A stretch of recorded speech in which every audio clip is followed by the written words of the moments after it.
প্রথমেই সবাইকে জোহার, নমস্কার। বিধানসভা ভিত্তিক আলোচনায় তোমাদের সকলকে স্বাগত জানাই। আর আজকের এই ভিডিওতে আমরা পশ্চিমবঙ্গের যে 294টি বিধানসভা সিট রয়েছে তার মধ্যে পুরুলিয়া জেলার অন্তর্গত জয়পুর বিধানসভা কেন্দ্র নিয়ে আজকের এই ভিডিওতে বিস্তারিতভাবে আলোচনা করতে চলেছি। জয়পুর বিধানসভা কেন্দ্র এইবার অর্থাৎ এই 2026-এর বিধানসভা নির্বাচনে সবচেয়ে বেশি আলোচনায় বা চর্চায় রয়েছে। শুধুমাত্র পুরুলিয়া জেলায় নয়, সারা রাজ্যের বুকে এই বিধানসভা কেন্দ্রটি সবচেয়ে বেশি চর্চায় রয়েছে। তার কারণটা কেন না, এই বিধানসভা কেন্দ্র থেকে এবার প্রার্থী হয়েছেন আদিবাসী কুর্মী সমাজের মুখ্য উপদেষ্টা অজিত প্রসাদ মাহাতোর ছেলে বিশ্বজিৎ মাহাতো। ভারতীয় জনতা পার্টি থেকে উনি এখানে প্রার্থী হয়েছেন। আর ওনার প্রার্থী হওয়ার পর থেকেই আমরা দেখি একটা বিষয় নিয়ে শুধুমাত্র পুরুলিয়ার রাজনীতিতে নয়, জঙ্গলমহল থেকে শুরু করে সারা বঙ্গ রাজনীতিতে ওনার নিয়ে যে একটা চর্চা ইতিমধ্যে কিন্তু শুরু হয়েছে। তবে এই 2026-এর নির্বাচনে জয়পুর বিধানসভা কেন্দ্র থেকে কোন রাজনৈতিক দল জিততে চলেছে, কে হাসবে শেষ হাসি, কোন কোন রাজনৈতিক দলের মধ্যে হাড্ডাহাড্ডি লড়াই হতে চলেছে, তা সমস্ত কিছু কিন্তু আজকের এই ভিডিওতে বিস্তারিতভাবে আলোচনা করা হবে। তো প্রথমেই চলো একবার দেখে নেওয়া যাক এই জয়পুর বিধানসভা কেন্দ্র থেকে কারা কারা প্রার্থী হয়েছে, কোন কোন রাজনৈতিক দল এই 2026-এর বিধানসভা নির্বাচনে জয়পুর বিধানসভা কেন্দ্র থেকে লড়াই করছে। তো প্রথমেই বলে রাখি, জয়পুর বিধানসভা কেন্দ্রে মোট 10 জন এবার প্রতিদ্বন্দ্বিতা করতে চলেছেন, যার মধ্যে প্রথমেই রয়েছে বিজেপি প্রার্থী বিশ্বজিৎ মাহাতো, তারপরে রয়েছে তৃণমূল কংগ্রেসের প্রার্থী অর্জুন মাহাতো, তারপরে রয়েছে কংগ্রেস প্রার্থী ফণীভূষণ কুমার, তারপরে রয়েছে ফরওয়ার্ড ব্লক থেকে ধীরেন্দ্রনাথ মাহাতো, জেল ক্যাম্প থেকে মানে ঝাড়খণ্ড লোকতান্ত্রিক ক্রান্তিকারী মোর্চা থেকে এখানে প্রার্থী হয়েছেন দিব্যজ্যোতি সিংদেও, এসইউসি থেকে প্রার্থী হয়েছেন সুফল চন্দ্র কুমার, আমার বাঙালি থেকে প্রার্থী হয়েছেন শক্তিপদ গড়াই, নির্দল থেকে প্রার্থী হয়েছেন অনিমেষ মাহাতো, এছাড়াও আরো নির্দল থেকে প্রার্থী হয়েছেন অশোক কুমার মুর্মু এবং জয়রাম মুর্মু। তো মোট 3টি নির্দল থেকে এখানে প্রার্থী হয়েছে। তো মোট 10 জন প্রার্থী এই বিধানসভা কেন্দ্রে রয়েছে। তবে বলে রাখি, এই 10 জন প্রার্থীর মধ্যে বিশেষ করে এই জয়পুর বিধানসভা কেন্দ্রে আমরা মূলত 4টি যে রাজনৈতিক দল রয়েছে, মানে বর্তমান পরিস্থিতির দিকে যদি আমরা তাকিয়ে দেখি, তো একটা বিষয় আমাদের সকলের সামনে আশা করছি পরিষ্কার। মূলত 4টি রাজনৈতিক দলের মধ্যে একটা হাড্ডাহাড্ডি লড়াই বা টক্কর এই জয়পুর বিধানসভা কেন্দ্রে আমরা দেখতে পাবো, যার মধ্যে প্রথমেই রয়েছে বিজেপি প্রার্থী বিশ্বজিৎ মাহাতো, দ্বিতীয় নম্বরে রয়েছে তৃণমূল কংগ্রেস প্রার্থী অর্জুন মাহাতো, তৃতীয় নম্বরে রয়েছে কংগ্রেস প্রার্থী ফণীভূষণ কুমার এবং চতুর্থ নম্বরে রয়েছে দিব্যজ্যোতি সিংদেব, যিনি ঝাড়খণ্ড লোকতান্ত্রিক ক্রান্তিকারী মোর্চা থেকে যিনি প্রার্থী হয়েছেন। তো মূলত এই 4টি রাজনৈতিক দলের মধ্যেই একটা হাড্ডাহাড্ডি লড়াই বা জোরালো টক্কর আমরা দেখতে পাবো। যদি আমরা বিগত বিধানসভা নির্বাচনের দিকে তাকিয়ে দেখি, অর্থাৎ 2021-এর বিধানসভা নির্বাচনের দিকে আমরা যদি তাকিয়ে দেখি, তাহলে দেখা যায় এই বিধানসভা কেন্দ্রটি গিয়েছিল বিজেপির দখলে, ভারতীয় জনতা পার্টির দখলে, এবং এখান থেকে প্রার্থী হয়েছিলেন নরহরি মাহাতো। নরহরি মাহাতো কিন্তু বিপুল ভোটে এই বিধানসভা কেন্দ্র থেকে জয়লাভ করেছিলেন। কিন্তু 2024-এর বিধানসভা লোকসভা নির্বাচনে এই জয়পুর বিধানসভা কেন্দ্রে আমরা দেখি একটা বড় রদবদল। সেই রদবদলটা কি না, বিজেপিকে পেছনে ফেলে, ভারতীয় জনতা পার্টিকে পেছনে ফেলে তৃণমূল কংগ্রেস কিন্তু অনেকটাই এগিয়ে যায়। এর থেকে একটা বিষয় আমাদের সকলের সামনে পরিষ্কার যে জয়পুর বিধানসভা কেন্দ্রে আগের তুলনায় তৃণমূলের ঘাঁটি, সেই ঘাঁটি কিন্তু ক্রমশ মজবুত হয়েছে, সেই ঘাঁটি কিন্তু ক্রমশ মজবুত হয়েছে। এরপরে বিশেষ করে নজর রয়েছে 2026-এর বিধানসভা নির্বাচনে বিজেপি কি পারবে তাদের এই জেতা সিটটি রক্ষা করতে, নাকি জয়পুর বিধানসভা কেন্দ্র তৃণমূল কংগ্রেসের দখলে যাবে, নাকি কংগ্রেসের দখলে, নাকি ঝাড়খণ্ড লোকতান্ত্রিক ক্রান্তিকারী মোর্চার দখলে। তো চলো একের পর এক জেনে নেওয়া যাক কোন রাজনৈতিক দলের পাল্লা বর্তমান পরিস্থিতির দিকে তাকিয়ে, কোন রাজনৈতিক দলের পাল্লা এই বিধানসভা কেন্দ্রে কতটা পরিমাণ ভারী রয়েছে। তো প্রথমেই চলে আসি জয়পুর বিধানসভা কেন্দ্রের সবচেয়ে চর্চিত মুখ বিশ্বজিৎ মাহাতোকে নিয়ে। উনি ভারতীয় জনতা পার্টি থেকে এখানে প্রার্থী হয়েছেন। যদি আমরা দেখি তো বিজেপির এই এলাকাতে একটা নিজস্ব ভোট ব্যাংক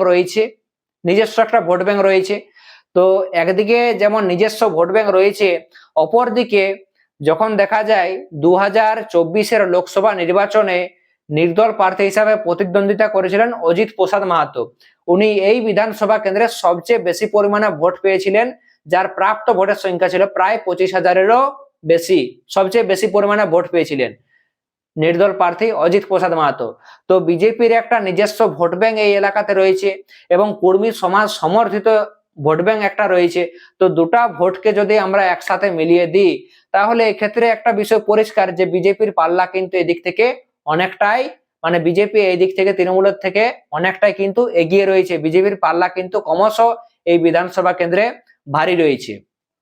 দ্বিতীয় নম্বরে সবচেয়ে বড় একটা ফ্যাক্টর বা প্রভাব রয়েছে বিশ্বজিৎ মাহাতো প্রথমত কুর্মী জাতি থেকে, দ্বিতীয়ত হলো সবচেয়ে বড় ব্যাপার যে বিশ্বজিৎ মাহাতো দীর্ঘদিন ধরেই কিন্তু কুর্মী আন্দোলনের সাথে সক্রিয় বা সরাসরি যুক্ত রয়েছে। অর্থাৎ একটা কথা বলাই যেতে পারে যে জয়পুর সংলগ্ন এলাকা যেখানে যে বিধানসভা কেন্দ্রে প্রায় 30 থেকে 35% কুর্মী ভোট ব্যাংক রয়েছে এবং কুর্মী সমাজের একজন পরিচিত মুখ, সমাজ আন্দোলনের একজন মুখ যখন প্রার্থী হয়েছে কোনো একটা রাজনৈতিক দল থেকে, মানে ভারতীয় জনতা পার্টি থেকে, তখন স্বাভাবিক ব্যাপার যে কুর্মী সমাজের একটা বড় ভোট ব্যাংক সরাসরি কিন্তু বিশ্বজিৎ মাহাতোর দিকে যেতে পারে। তো এই দিক থেকেও যদি আমরা তাকিয়ে দেখি তো ভারতীয় জনতা পার্টির পাল্লা কিন্তু এই বিধানসভা কেন্দ্রে অনেকটাই ভারী রয়েছে। তবে বেশ কিছু ক্ষেত্রে যদি আমরা লক্ষ্য করি বিজেপির মধ্যে এমন বহু নেতা কর্মী রয়েছেন যারা বিশ্বজিৎ মাহাতো প্রার্থী হওয়ার পরে ক্ষোভ প্রকাশ করে। তো যাই হোক, এই যে পার্টির অন্দরের মধ্যে এই যে ক্ষোভ প্রকাশ, তার প্রভাব কতটা রয়েছে তা কিন্তু আগামী দিনে ভোটের ফলাফলের পরেই বোঝা যাবে। তো চলো এরপর দ্বিতীয় নাম্বার চলে আসি তৃণমূল কংগ্রেস প্রার্থী অর্জুন মাহাতোকে নিয়ে। যেহেতু আগের তুলনায় তৃণমূল কংগ্রেসের ঘাঁটি এই এলাকাতে যথেষ্ট পরিমাণে মজবুত রয়েছে, তো একটা বিষয় পরিষ্কার যে তৃণমূল কংগ্রেসেরও কিন্তু জয়ের সম্ভাবনা এই বিধানসভা কেন্দ্রে রয়েছে এবং তাদেরও পাল্লা ভারী কিন্তু রয়েছে। অর্জুন মাহাতো নিজেও একজন কর্মী জাতি থেকে, এটা একটা বড় প্লাস পয়েন্ট। দ্বিতীয়ত তৃণমূল কংগ্রেসের মতো একটা রাজনৈতিক দল থেকে উনি প্রার্থী হয়েছেন। তো এছাড়াও আরো বিশেষভাবে লক্ষণীয় যে অর্জুন মাহাতো তৃণমূল কংগ্রেসের জেলা পরিষদের, পুরুলিয়া জেলা পরিষদের উনি সদস্য রয়েছেন। তো এই যে এই সমস্ত বিষয়গুলি ভোট ব্যাংকে কতটা প্রভাব ফেলবে সেটা কিন্তু লক্ষণীয় বিষয় রয়েছে। তো এই দিক থেকেও দেখা যায় যে অর্জুন মাহাতোরও পাল্লা কিন্তু এই বিধানসভা কেন্দ্রে যথেষ্ট ভারী রয়েছে। তবে মাইনাস পয়েন্ট কোনটা? মাইনাস পয়েন্ট সবচেয়ে বড় যদি আমরা দেখি তৃণমূল কংগ্রেসের একজন দাপুটে নেতা দিব্যজ্যোতি সিংদেব, যিনি তৃণমূল কংগ্রেস ছেড়ে ঝাড়খণ্ড লোকতান্ত্রিক ক্রান্তিকারী মোর্চাতে যিনি যোগদান করেছেন।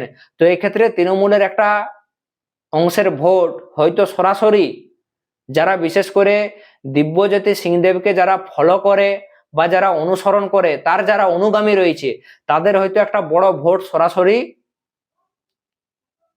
দিব্যজ্যোতি সিংদেবের দিকে যেতে পারে, অর্থাৎ ঝাড়খণ্ড লোকতান্ত্রিক ক্রান্তিকারী মোর্চার দিকে যেতে পারে। তো চলো এরপর চলে আসি তৃতীয় নাম্বারে আরো একজন যিনি প্রার্থী হয়েছেন, উনি হলেন ফণীভূষণ কুমার কংগ্রেস প্রার্থী।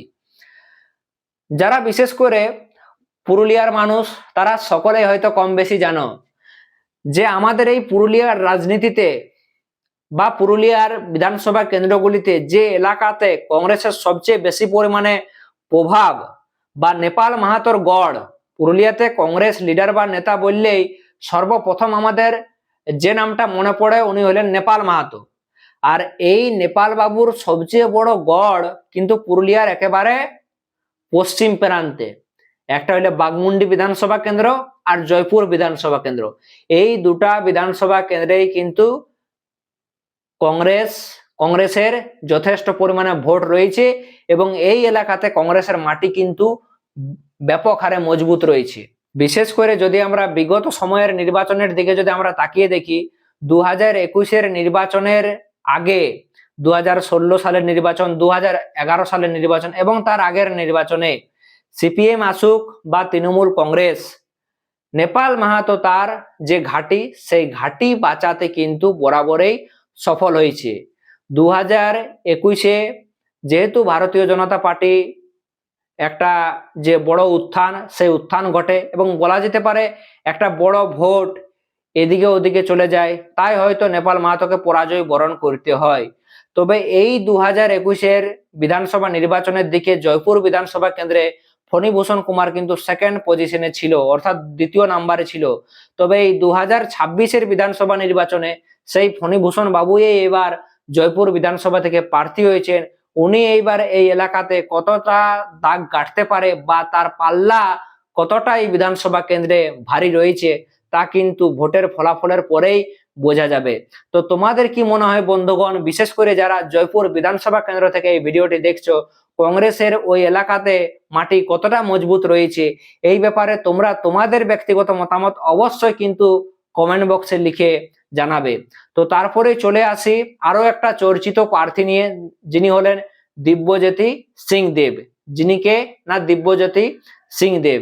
আমরা দেখি যে তৃণমূল কংগ্রেসের যখন প্রার্থী তালিকা তৈরি হয়নি, তখন বিশেষ করে জয়পুর বিধানসভা কেন্দ্র থেকে যে নামগুলি সবচেয়ে বেশি চর্চায় ছিল, যে এই ব্যক্তিকে হয়তো তৃণমূল কংগ্রেসের এই সমস্ত নেতাদের হয়তো জয়পুর বিধানসভা কেন্দ্র থেকে প্রার্থী করা যেতে পারে বা টিকিট দেওয়া হতে পারে, তার মধ্যে কিন্তু নাম ছিল দিব্যজ্যোতি সিং দেবের।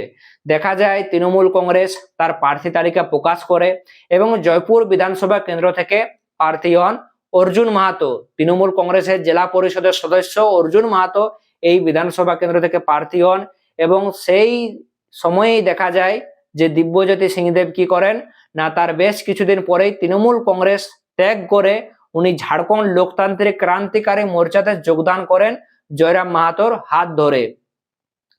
তো এই যে দিব্যজ্যোতি সিং দেবের এলাকাতে কিন্তু একটা যথেষ্ট প্রভাব রয়েছে, কারণ সমাজ সেবক হিসাবে এলাকায় ওনার যথেষ্ট পরিচিতি রয়েছে। তারপরে সবচেয়ে বড় একটা বিষয় হলো উনি তৃণমূল কংগ্রেসের প্রাক্তন একজন বড় মাপের নেতা, পুরুলিয়া জেলার একজন বড় মাপের নেতা। তো কোথাও না কোথাও তৃণমূল কংগ্রেসের মধ্যে এমন অনেকেই কিন্তু অনুগামী রয়েছে, ওনার অনুগামী কিন্তু রয়েছে। তো এছাড়াও আরো একটা সবচেয়ে বড় বিষয়, আমাদের এই জয়পুর বিধানসভা কেন্দ্রে JLKM অর্থাৎ ঝাড়খণ্ড লোকতান্ত্রিক ক্রান্তিকারী মোর্চা, এই রাজনৈতিক দলটির কিন্তু কম বেশি একটু হলো প্রভাব কিন্তু রয়েছে। এক তো প্রথমত ঝাড়খণ্ড লাগোয়া এই বিধানসভা কেন্দ্রটি, দ্বিতীয়ত আমরা দেখি যে বিগত সময়ে এই জয়পুর বিধানসভা কেন্দ্রের অন্তর্গত ফরেস্ট মোড়েই মিটিং করে গেছেন জয়রাম মাহাতো, আর সেখানে প্রায় হাজার হাজার মানুষ এই জয়রাম মাহাতোর বক্তব্য বা ভাষণ শুনতে এই এলাকাতে উপস্থিত হয়েছিল। এবং বিশেষ করে আরো একটা বিষয় যদি আমরা লক্ষ্য করি, প্রার্থী হওয়ার পরে দেখা যায় দিব্যজ্যোতি প্রসাদ সিং দেব যখন উনি বিভিন্ন গ্রামগঞ্জে প্রচারে যান, তো উনি ব্যাপক হারে মানুষের সাড়া কিন্তু উনি পেয়েছেন, যেটা হয়তো আমরা সকলে কম বেশি সোশ্যাল মিডিয়াতে লক্ষ্য করি। তো একটা কথা বলাই যেতে পারে যে এইবার 2026-এর এই বিধানসভা নির্বাচনে দিব্যজ্যোতি সিং দেবও কিন্তু এই বিধানসভা কেন্দ্রে কিন্তু হাড্ডাহাড্ডি টক্কর বা লড়াই কিন্তু দিতে চলেছে। তো যাই হোক বন্ধুগণ, এই ছিল আজকের আলোচনায় আমাদের জয়পুর বিধানসভা কেন্দ্র।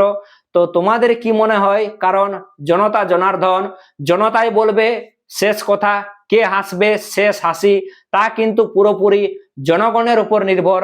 আর বিশেষ করে জয়পুর বিধানসভা কেন্দ্র থেকে যদি এই ভিডিওটি কেউ দেখে থাকো, তাহলে অবশ্যই কিন্তু তোমরা তোমাদের ব্যক্তিগত মতামত জানাবে যে এইবার জয়পুর বিধানসভা কেন্দ্রে কার পাল্লা কতটা ভারী রয়েছে, কে 2026-এর বিধানসভা নির্বাচনে এই জয়পুর বিধানসভা কেন্দ্র থেকে জিততে চলেছে।